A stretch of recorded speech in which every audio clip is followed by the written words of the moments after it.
The film I will be discussing is the French film Amélie, directed by Jean-Pierre Jeunet. The main theme I will focus on from the video is loneliness and isolation. The film begins with Amélie as a young girl with a far from ordinary set of parents. A diegetic narrator describes past events while the film shows Amélie's backstory. The opening credits creates a nostalgic feeling that stays with the viewer throughout the film due to the acts that anyone could relate to their own childhood. This feeling pairs well with the loneliness that is emphasized in the rest of the film. We first see a strong presence of the theme when Amélie's mother dies from another woman jumping off a building and committing suicide while crashing on Amélie's mom in front of Amélie. The next scene shows Amélie and her father mourning and unsure how to return to their normal lives. Once Amélie has grown up, she moves out and gets her own place by herself. Amélie finds a time capsule in her apartment from a person who once lived there. Nostalgia comes back and this time diminishes the loneliness theme momentarily when Amélie sets out to find the owner of the box. When looking for the owner, she comes across characters who also portray some type of loneliness. One character is a man named Dufayel.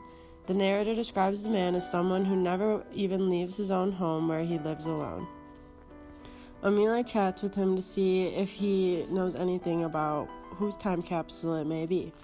Dufayel ends up showing Amélie a painting of his and describes the many individuals within.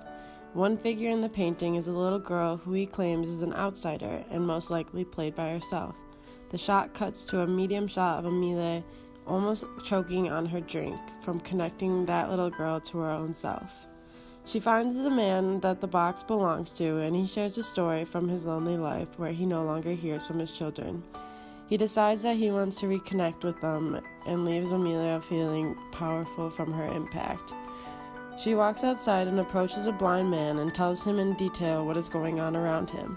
When she leaves him, the shot closes in on the blind man who is seeming completely enlightened.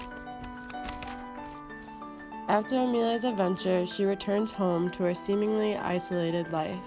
The entire film is shot in a fairy tale sense but has a very realistic plot. It allows for Amélie to seem like she can do anything. She finds another item belonging to someone else. This item is a picture book full of photo booth pictures, all with only one person present in the pictures. And they are also all taped back from being torn apart. This displays how many people are feeling alone and that maybe we really aren't alone even though we may feel so. This feeling can also come back with the end of the movie when Amélie finds that one person that helps her feel not lonely anymore either.